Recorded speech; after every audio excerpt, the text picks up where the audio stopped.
G'day guys, what is going on? I thought I would do a quick video tonight because I got a few announcements, and I also thought I would just give you an update as to what I'm doing and what let's put this chair up a bit so that I'm not feeling like a really small person. Alright, so announcements wise, I have just enabled the 3-month and 12-month subscriptions to the Aussie English Classroom for the next week. Okay, so you can go to the Aussie English Classroom. This is my online classroom where I put up weekly courses designed to teach you advanced English expressions, vocab, slang, pronunciation, all of that kind of stuff. And yeah, I've made this deal to say thank you to you guys. There's been a lot of members who have been around for, I think, up to 2 years now. Some of you guys have been there for 2 years, which is absolutely insane. And this is my way of saying thank you. Thank you very much. I want to reward you guys who sign up for long periods of time and who plan to be in the classroom for a long period of time. So as of today, for the next 7 days, what is today, the 14th, so until the 21st of November 2018, you will be able to sign up and get 3 months and save 18%, or get 12 months, an entire year, and save 55%. Okay, so go down, press the link in the description, or just go to theaussieenglishclassroom.com, go to enroll, and you can sign up and do that. And if you are already a member, you can go to my account, subscriptions, and just upgrade your subscription. Anyway, that aside, let's get into some announcements, guys. Kel and I are getting married this weekend, so that is pretty cool. I'm pretty excited about that.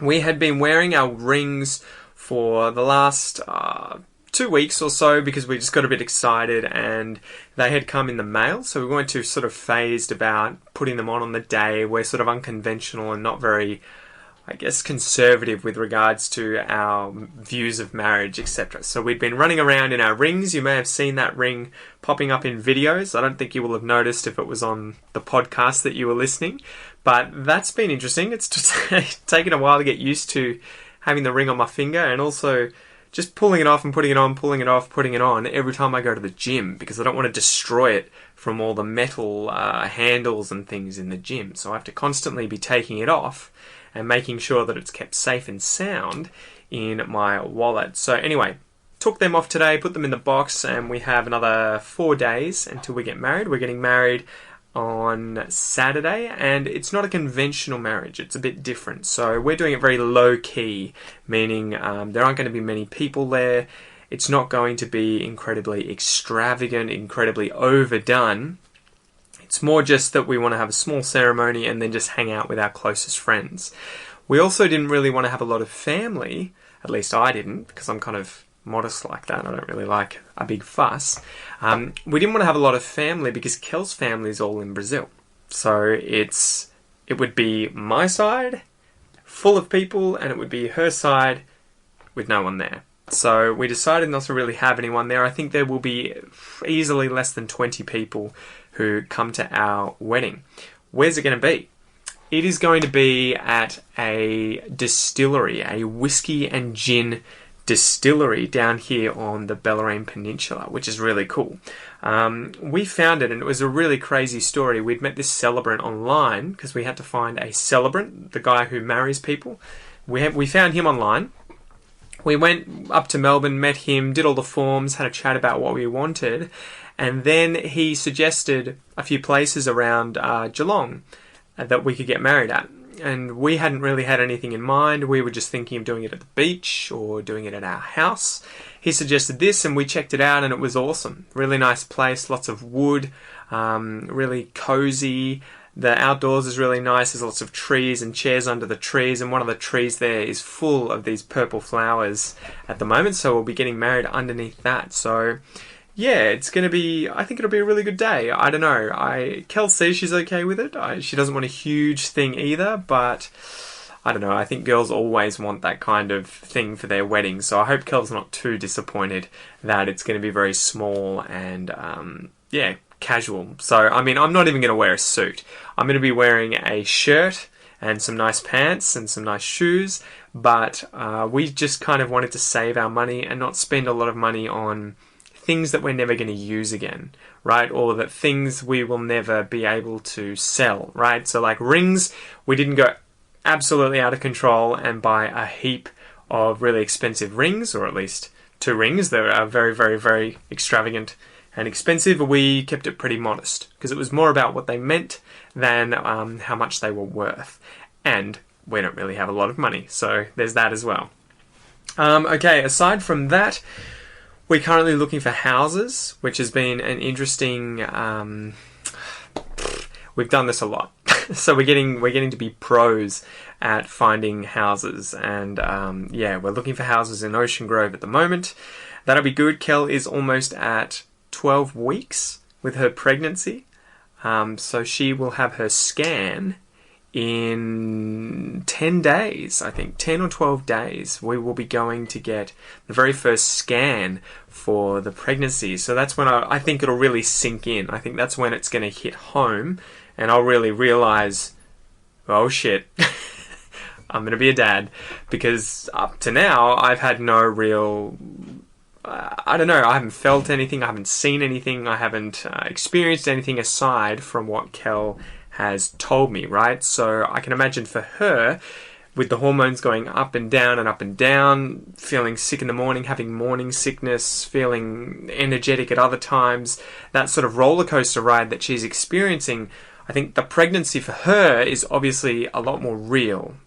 She's experiencing it firsthand, whereas I just see her externally on the outside, and all I see is someone who is feeling sick quite a lot, who then is energetic and wants to do things, and it's sort of up and down. So it hasn't quite sunk in, it hasn't quite hit home with me yet, but I think once I see the picture of the baby, that's when my mind is going to be blown, and I think it'll start really sinking in. So yeah, what else have we done recently? I've been doing loads of photography, getting into that, and I set up a photography channel on YouTube, so you can find that if you're interested in seeing me run about and take photos.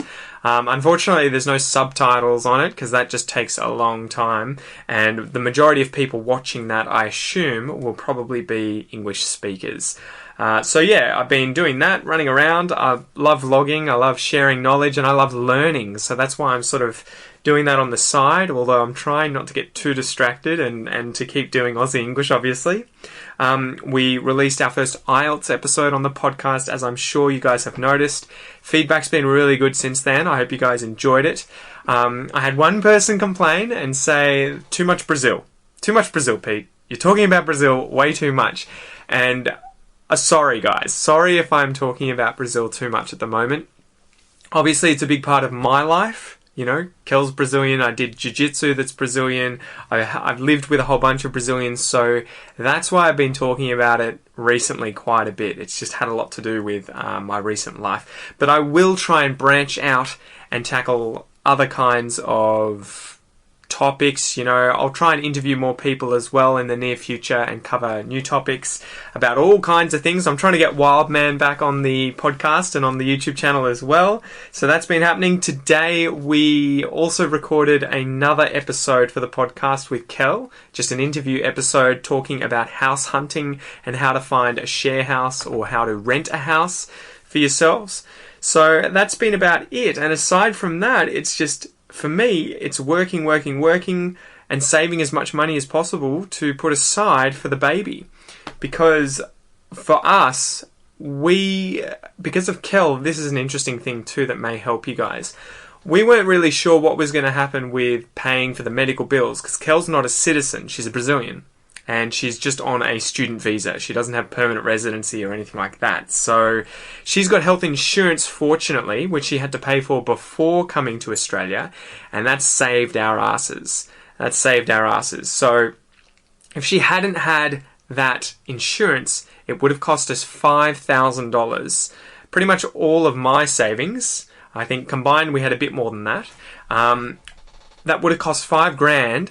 Assuming everything went well during the pregnancy. So that's the Medicare sort of coverage, right? That you go to the hospital, they need $5,000, and that'll cover everything if the birth goes smoothly, if everything goes to plan. However, if you don't have insurance, and you need a cesarean or you need surgery or something else, that could be up to $30,000 more. A cesarean is $30,000 Australian.